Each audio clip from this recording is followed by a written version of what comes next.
సంబంధించిన గత జనరల్ బాడీలో గౌరవ సభ్యులు రైజ్ చేసినటువంటి అంశాలు లేవనెత్తినటువంటి విషయాలకి 90% వరకు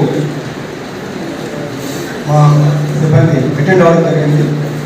ఒక 2 విషయాలు తప్ప, అంటే సబ్బవరం గ్రామంలో గత ప్రభుత్వం సంబంధించి ఇల్లు స్థలాలు చూపించారు, కానీ ఎటువంటి పట్టాలు ఇవ్వలేదనేటువంటి ఒక అంశం లేవనెత్తారు. దానికి సంబంధించి క్లారిఫికేషన్ ఏంటంటే, ఇప్పుడు ప్రభుత్వం రూరల్ ఏరియాలో 3 సెంట్లు, అర్బన్ ఏరియాలో 2 సెంట్లు అనేటువంటి హౌసింగ్ స్కీమ్ తీసుకొచ్చింది. దాని మీద మార్గదర్శకాలు, దిశానిర్దేశం, ఎగ్జిక్యూటివ్ ఇన్స్ట్రక్షన్స్ వచ్చిన తర్వాత ఆ నిబంధనల మేరకు సాధ్యాసాధ్యాలను పరిశీలించి జనరల్ బాడీ మీటింగ్ అనేది జరుపుకుంటున్నాం. ఇందులో వివిధ శాఖల వారు ఈ 3 నెలల కాలంలో వారు చేసిన అభివృద్ధి పనులు లేదా అటెండ్ అయినటువంటి కంప్లైంట్స్ కానీ ఏమైనా ఉన్నట్లయితే వాటన్నిటి మీద కూడా రిపోర్ట్స్ ఇప్పుడు గౌరవ సభ్యులందరికీ కూడా తెలియజేయడం జరుగుతుంది. దాంట్లో మీకు ఎటువంటి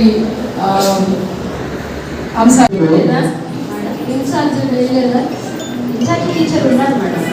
ఇన్ఛార్జ్ కూడా వారానికో లేకపోతే 2 వారాలకు ఒకసారి వచ్చి కనిపించి వెళ్ళిపోతారు.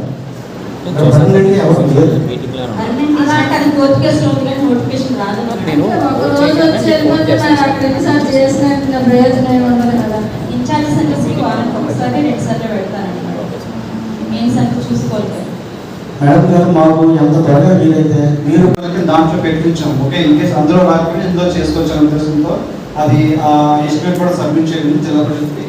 ఇది కాకుండా మనకి మెయిన్గా జల్ జీవన్ మిషన్స్ ప్రోగ్రామ్ అనేది మనకి ఇప్పటి వరకు 26 వర్క్స్ అనేవి టేకప్ చేయడం జరిగింది. తర్వాత ఫర్దర్గా ఉన్న వర్క్స్ అన్ని కూడా గవర్నమెంట్ ఏం చేసిందంటే, ఏవైతే మనం నాట్ స్టార్టెడ్ వర్క్స్ ఉన్నాయో అన్ని కూడా క్యాన్సిల్ చేసింది. చేసిన తర్వాత మళ్ళీ రివైజ్గా మళ్ళీ వాటర్ గ్రిడ్ ప్రపోజల్లో మళ్ళీ మొత్తం ఆ విలేజ్ అన్ని కూడా పెట్టమని జరిగింది. దాన్ని మనం మొత్తం అన్ని టోటల్గా ఎంటైర్ మండలంలో మొత్తం అన్ని తిరిగి మళ్ళీ రివైజ్గా గవర్నమెంట్